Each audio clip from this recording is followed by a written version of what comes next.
Welcome students, myself Ashwini, and let's start now the next topic. The next topic is ABO blood group system. So in this topic student we will discuss about the blood groups. Surely you know a lot of information about blood groups. So let us discuss first of all the previous knowledge that you know. So ABO blood group system has basically 4 blood groups. That blood groups are blood group A, blood group B, blood group AB and blood group O.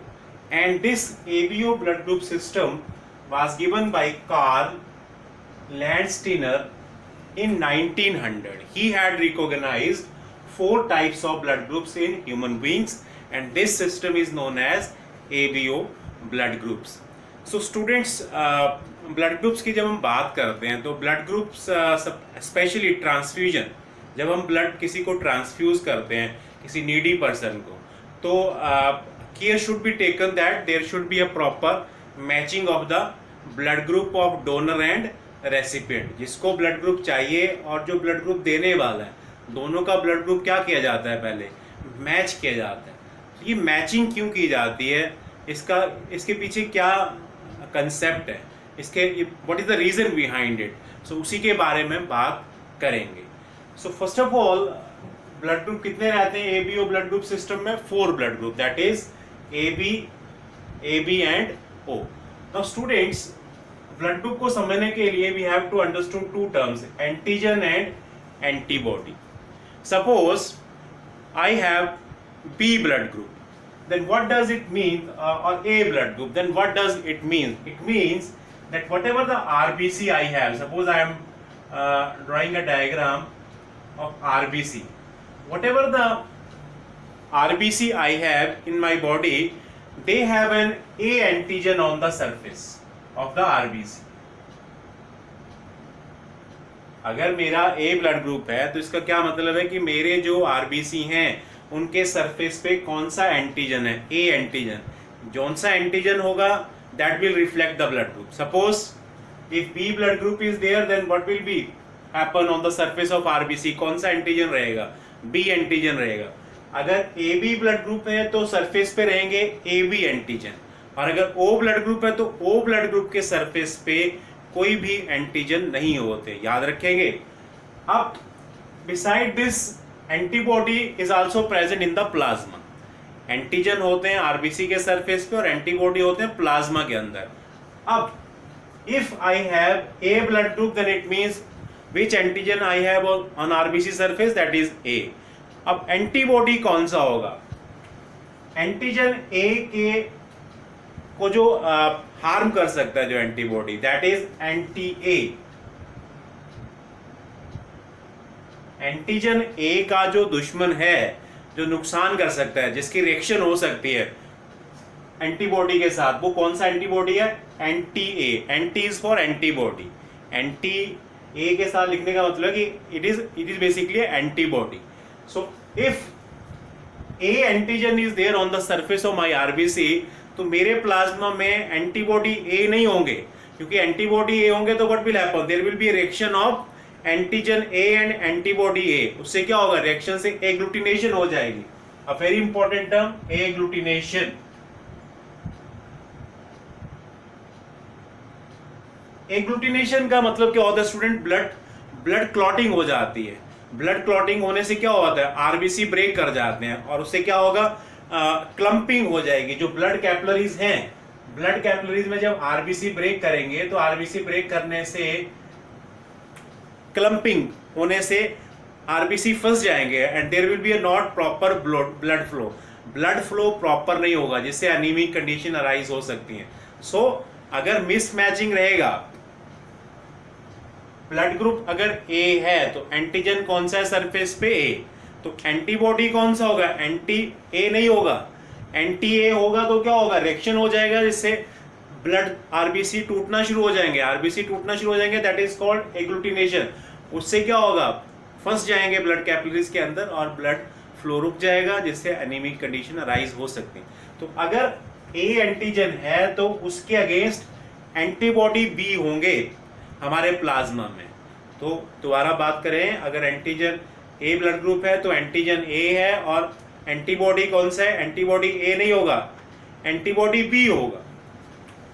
ठीक है, इसी तरह से students अब बात करते हैं B blood group की। अगर मेरा बी ब्लड ग्रुप है तो मेरे पास कौन सा एंटीजन है, बी एंटीजन है, और बी एंटीजन के लिए कौन सा एंटीबॉडी होगा, एंटीबॉडी बी नहीं होगा, एंटीबॉडी बी होगा तो दोनों का रिएक्शन हो जाएगा, कौन सा होगा, एंटीबॉडी ए रहेगा।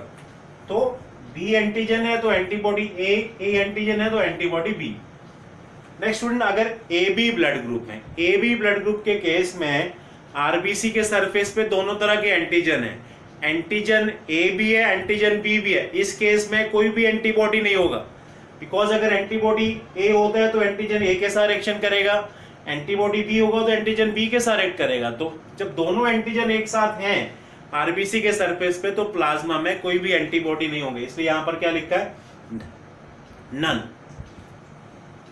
नेक्स्ट स्टूडेंट, अगर ओ ब्लड ग्रुप है, ओ ब्लड ग्रुप का मतलब क्या होता है कि सरफेस पे कोई भी एंटीजन नहीं है, और अगर सरफेस पे कोई भी एंटीजन नहीं है तो दोनों एंटीबॉडी हो सकते हैं, क्योंकि रिएक्शन तो होगी नहीं क्योंकि एंटीजन तो है नहीं। तो ओ के केस में एंटीजन तो नहीं है लेकिन एंटीबॉडी दोनों हो गए, एंटी ए भी होगा और एंटी बी भी होगा। अब बात आती है स्टूडेंट्स, एक बार फिर याद रखेंगे ये मैचिंग होना की जरूरी है, कंपैटिबिलिटी होना की जरूरी है, क्योंकि नहीं होगी कंपैटिबिलिटी तो क्या होगा, मिस मैचिंग होने से ब्लड आरबीसी टूट जाएंगे, आरबीसी टूटने से एग्लूटिनेशन हो जाएगी जिससे ब्लड फ्लो रुकेगा और एनीमिक कंडीशन अराइज होंगी। सो बात करते हैं किस ब्लड ग्रुप को, कौन कौन से ब्लड ग्रुप के इंडिविजुअल ब्लड डोनेट कर सकते हैं। So can be donated two groups और डोनर। ए ब्लड ग्रुप के इंडिविजुअल को ए ब्लड ग्रुप के इंडिविजुअल तो देंगे ही, साथ में ओ ब्लड ग्रुप के इंडिविजुअल भी ब्लड डोनेट कर सकते हैं। व्हाई, बिकॉज ओ के पास कोई एंटीजन नहीं है, तो कोई एंटीजन नहीं है तो there are no chances of reaction. Blood donation का ये प्रिंसिपल रहता है कि जो भी ब्लड डोनेट करेगा उसके थ्रू जो एंटीजन जाएगा बॉडी में, ठीक है, that should not have any type of reaction with the antibody of the individual to whom blood is donated. तो ओ के पास तो कोई एंटीजन है नहीं तो रिएक्शन के कोई चांसेस नहीं। नेक्स्ट, बी ब्लड ग्रुप की बात करें तो बी को बी वाला तो दे ही सकता है, साथ में ओ वाला भी दे सकता है, क्योंकि यहां भी अगेन ओ के पास कोई एंटीजन नहीं है। ए बी ब्लड ग्रुप की बात करें students, A B blood group को, अब ए बी ब्लड ग्रुप के पास कोई भी एंटीबॉडी नहीं है, तो जो भी एंटीजन अंदर जाए, चाहे ए ब्लड ग्रुप का एंटीजन जाए, बी का जाए, ए बी का जाए या ओ का जाए, किसके साथ रिएक्शन करेगा, because there are no antigen. So A B blood group को सब ब्लड ग्रुप के इंडिविजुअल ब्लड दे सकते हैं, ए का भी दे सकता है, बी का भी दे सकता है, ए बी का भी दे सकता है, ओ का भी दे सकता है। So A B blood group universal recipient है, मतलब किसी भी ब्लड ग्रुप को ये एक्सेप्ट कर लेता है। अब बात आती है स्टूडेंट ओ ब्लड ग्रुप की।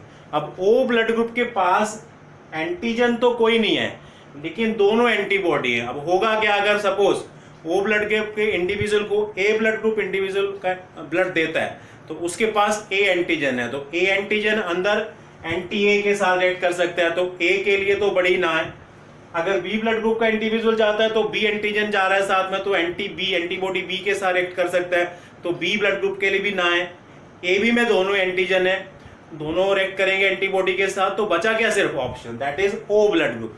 तो ओ ब्लड ग्रुप ए को भी ब्लड दे सकता है, बी को भी दे सकता है, ए बी को, लेकिन जब अपनी बारी आती है तो अपनी बारी में ये सिर्फ किसका ब्लड एक्सेप्ट करेगा, that is of O blood group. तो O blood group is universal donor, लेकिन जब अपनी बारी आती है लेने की तो उस समय उसके पास सिर्फ और सिर्फ ऑप्शन रह जाती है, that is of O blood group की। तो क्या याद रखना है कि जो भी ब्लड ग्रुप ट्रांसफ्यूज कर रहे हैं उसके पास जो एंटीजन है उसकी रिएक्शन, जो इंडिविजुअल जिसको ब्लड ग्रुप डोनेट कर रहे हैं उसके पास उसके वाला एंटीबॉडी नहीं होना चाहिए। अगर एंटीबॉडी होगा तो रिएक्शन होंगे, और रिएक्शन होंगे तो क्लॉटिंग हो जाएगी ब्लड की, क्लॉटिंग होने से ब्लड फ्लो रुकेगा, एनीमिक कंडीशन अराइज होंगी। सो student, this is all about the ABO blood group system that is given by Karl Landsteiner.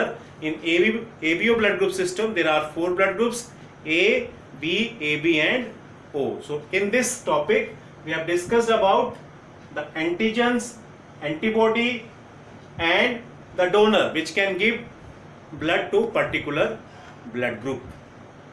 Next topic, students, now RH grouping. Just like the antigens of blood group A, B and AB antigen, there is another antigen, that is RH antigen.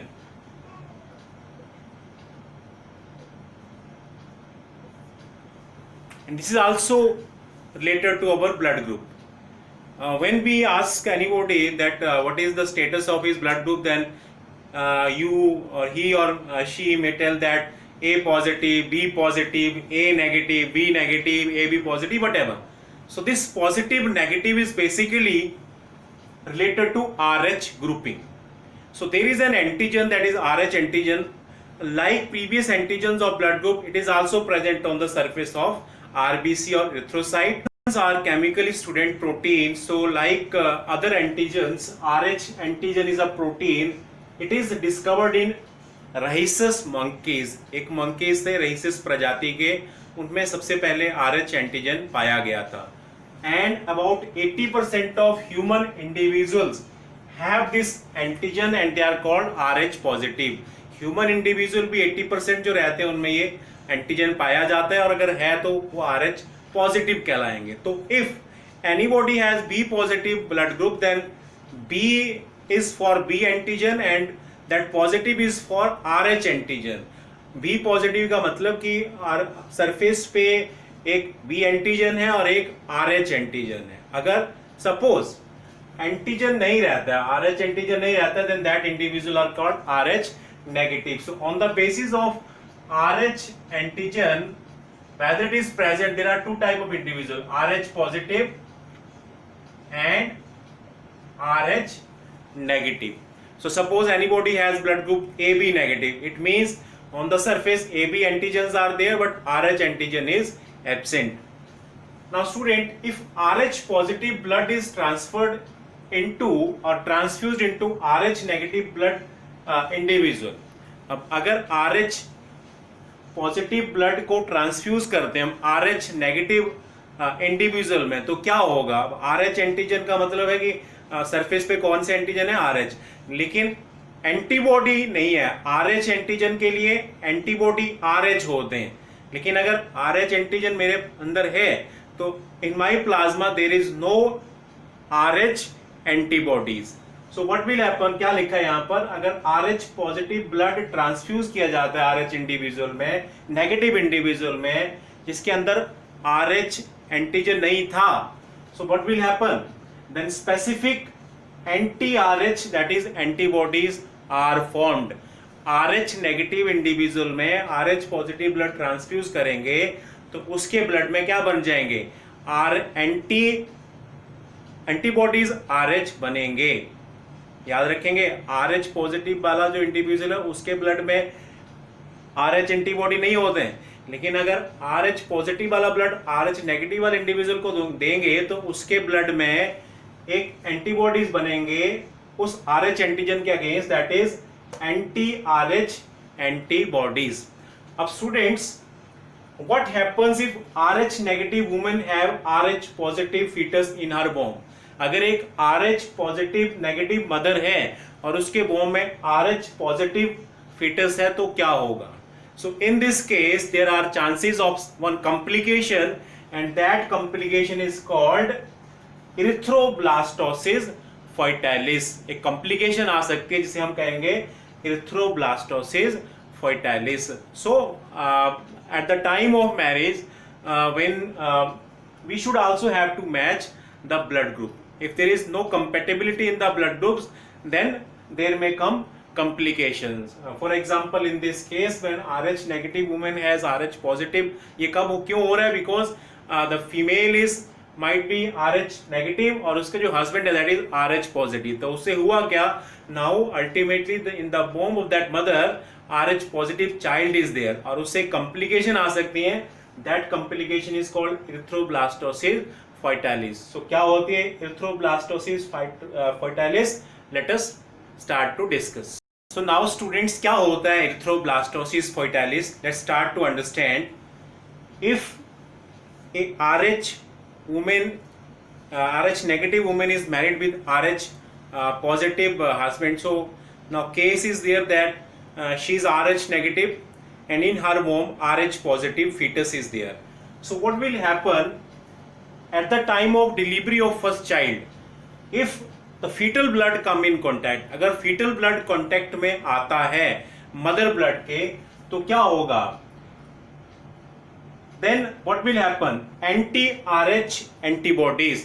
अब mother जो थी वो RH negative थी, उसमें RH antigen नहीं था. सो जब RH antigen जाएगा फीटल ब्लड के थ्रू तो क्या होगा? मदर की बॉडी रिस्पॉन्ड करेगी, स्टिमुलेट हो जाएगा blood and it will form anti-RH antibodies. मतलब उसकी बॉडी में एंटीबॉडी बन जाएंगे RH के अगेंस्ट, जो RH एंटीजन के अगेंस्ट काम करेंगे and they will be remain stored for the long period. पहले वो RH नेगेटिव थी, उसके पास ना RH एंटीजन था ना RH एंटीबॉडी था, लेकिन जब डिलीवरी के समय फीटल ब्लड कांटेक्ट में आया और फीटल ब्लड के थ्रू जब RH एंटीजन मदर के ब्लड में गया तो मदर के ब्लड में क्या बन गए उसके लिए? anti-RH एंटीबॉडी, जो उसके ब्लड में स्टोर रहेंगे लंबे समय के लिए. अब if the same women is getting pregnant second time और सेकेंड टाइम भी सेम प्रॉब्लम, RH नेगेटिव है मदर और चाइल्ड क्या है? RH positive. तो अब क्या होगा? अब अगर कांटेक्ट में आता है फीटल ब्लड तो क्या होगा? वो जो anti-RH एंटीबॉडीज थे वो फीटल सर्कुलेशन में एंटर कर जाएंगे. If a second RH negative fetus is born by the mother, sorry, RH positive fetus is born by the mother, the anti-RH antibody in the mother bloods enter the fetal circulation and destroy the RBC. Reaction हो जाएगा antigen और antibody का और उससे क्या होगा? Agglutination हो जाएगी, आरबीसी टूटना शुरू हो जाएंगे, डिस्ट्रॉय होना शुरू हो जाएंगे.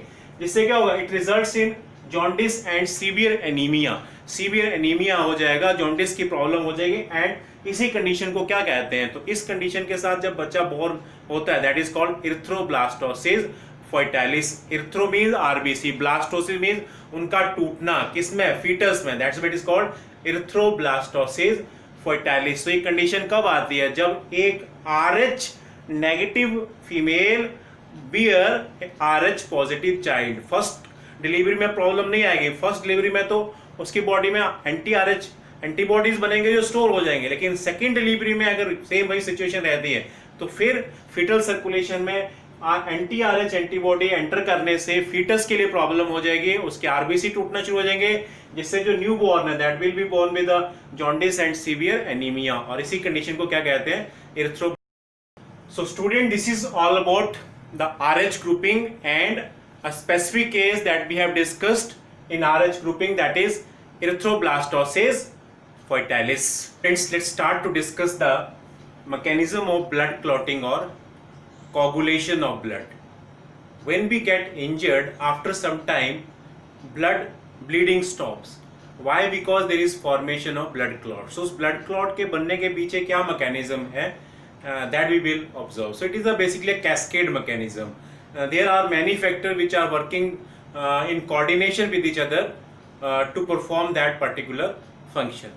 So first of all, student, when blood vessel get injured or any injured tissue is there, the collagen fiber that is present inside the blood vessels that get exposed. और collagen fiber जब expose हो जाता है then platelets come there. platelet, बहुत सारे platelets आ जाते हैं वहाँ पर, because platelets are very important unit for blood clotting.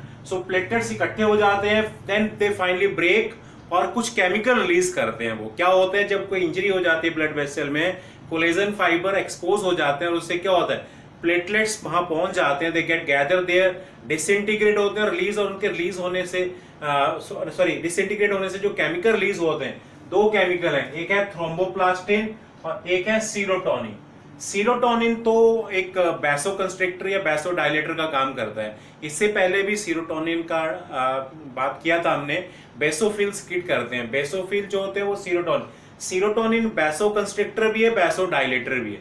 अब थोड़ा समझिए वैसोकंस्ट्रिक्टर और वैसोडाइलेटर क्या होता है. वैसोकंस्ट्रिक्टर ऐसे केमिकल्स होते हैं जो ब्लड वेसल्स को श्रिंक कर देते हैं, स्क्वीज कर देते हैं, जिससे ब्लड का जो फ्लो है वो कम हो जाता है. और वैसोडाइलेटर क्या होते हैं? जो ब्लड वेसल्स को एक्सपेंड कर देते हैं, जिससे ब्लड का जो फ्लो है वो स्लो हो जाता है. बिकॉज ब्लड जो होता है that get the volume, the area of the blood vessel get increase. So serotonin vasoconstrictor भी है, ब्लड वेसल को स्क्वीज भी कर सकता है और एक्सपेंड भी कर सकता है, दैट इज वैसोडाइलेटर। तो यहाँ पर वैसोकंस्ट्रिक्टर का रोल प्ले कर रहा है, क्योंकि ब्लड फ्लो को रोकना है, तो ब्लड वेसल्स को, ब्लड कैपिलरीज को स्क्वीज करता है जिससे ब्लड फ्लो रुके। दूसरी तरफ थ्रोम्बोप्लास्टिन क्या काम करेगा, एक एंजाइम क्रिएट करेगा, उस एंजाइम का नाम है थ्रोम्बोकाइनेज। थ्रोम्बोप्लास्टिन और सीरोटोनिन दो केमिकल रिलीज होंगे जब प्लेटलेट्स टूटेंगे। थ्रोम्बोकाइनेज क्या करेगा, सबसे पहले इनएक्टिवेट हिपैरिन, हिपैरिन को इनएक्टिवेट करता है। हिपैरिन हम जानते हैं जब ब्लड बाहर आना शुरू हो गया तो हिपैरिन क्या करेगा, हिपैरिन एक anti coagulant, anti clotting factor है, वो ब्लड को जमने से रोकता है, तो ये इनएक्टिव कर देता है हिपैरिन को थोड़े समय के लिए, ताकि ब्लड क्लॉटिंग परफॉर्म की जा सके। दूसरा क्या काम करेगा, एक प्रोथ्रोम्बिन नाम का जो प्रोटीन है, जो खास करके प्लाज्मा में रहता है, इस प्रोथ्रोम्बिन नाम के प्रोटीन को कैल्शियम जो ब्लड में रहता है उसकी सहायता से एक्टिव फॉर्म में कन्वर्ट करेगा, दैट इज थ्रोम्बिन में। और थ्रोम्बिन क्या करेगा फिर फाइनली, जो एक और क्लॉटिंग प्रोटीन है जो हेल्प करते हैं क्लॉटिंग में, फाइब्रिनोजन, उनको फाइनली कैटालिसिस ब्रेक करने में हेल्प करेगा इनटू फाइब्रिन मोनोमर। फाइब्रिनोजन एक पॉलीमर है, बहुत बड़े बड़े मतलब फाइब्रिन मोनोमर से मिलके बने, तो फाइब्रिनोजन जो सॉल्युबल फॉर्म में रहते हैं और पॉलीमर है, उनको फाइनली मोनोमरिक फॉर्म में ब्रेक करते हैं, दैट इज फाइब्रिन थ्रेड।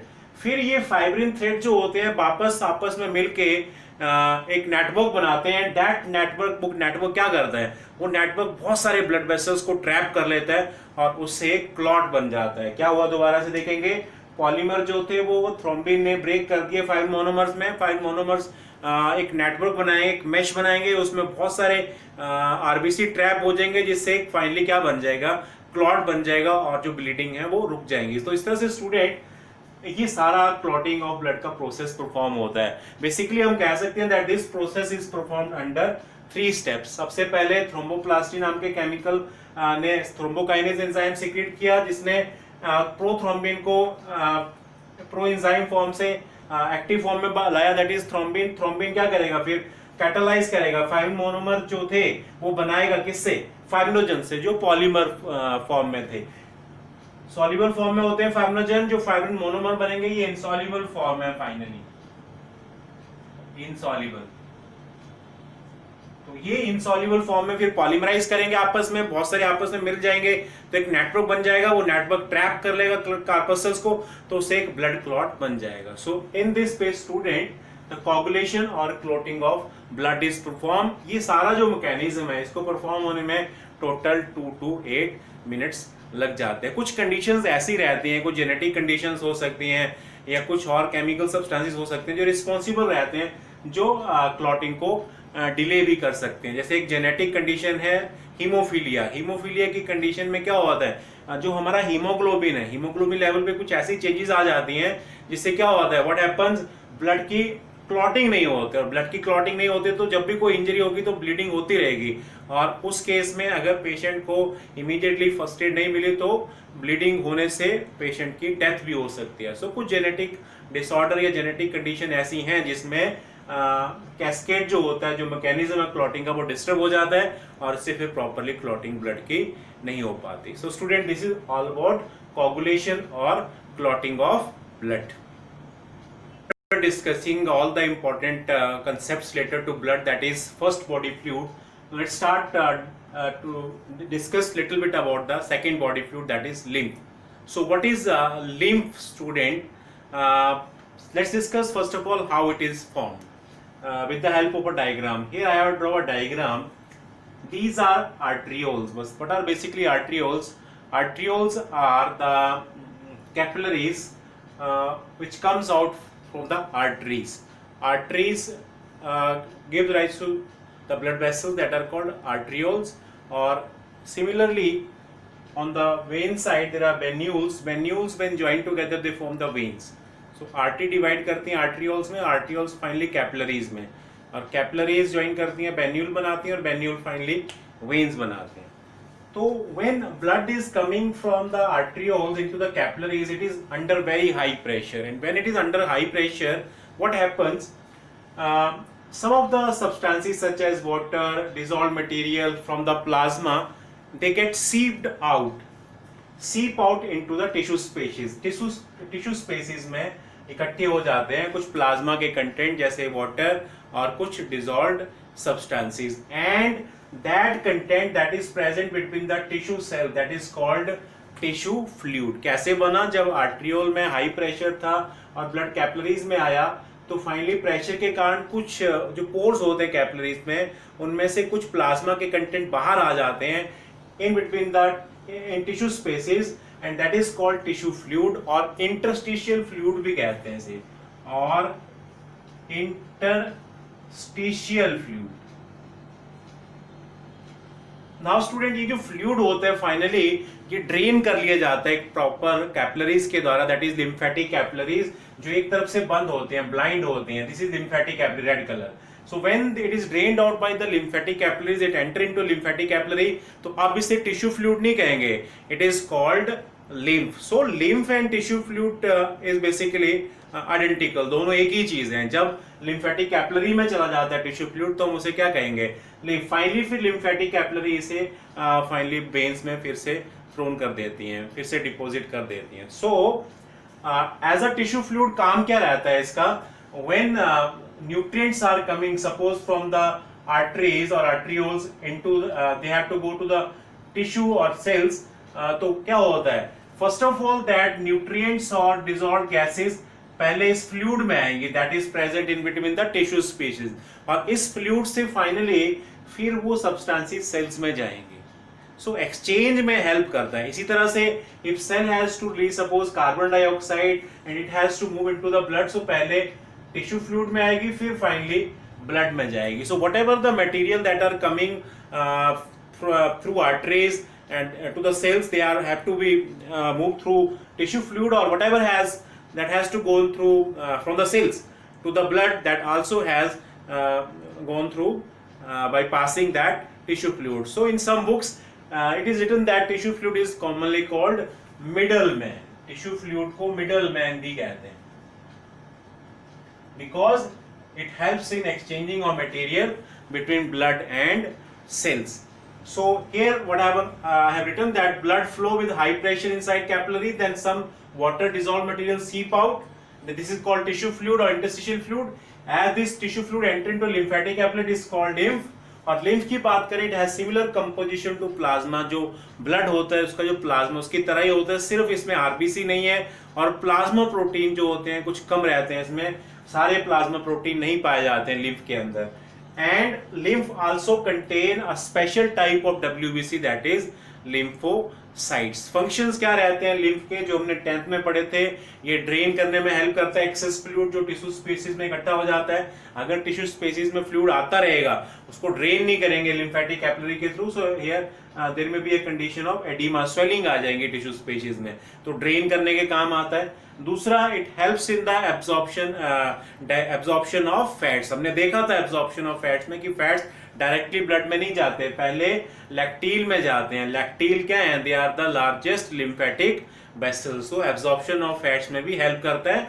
और तीसरा, it also helps in exchange of nutrients, respiratory gases, whatever that is coming from blood into the tissues or cells.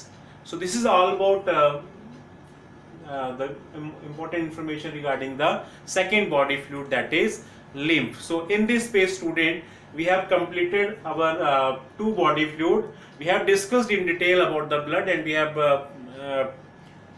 read a little bit about the lymph, whatever the information that is given in NCERT, that we have covered in this particular topic. So student, in this way we are going to bind our today's topic.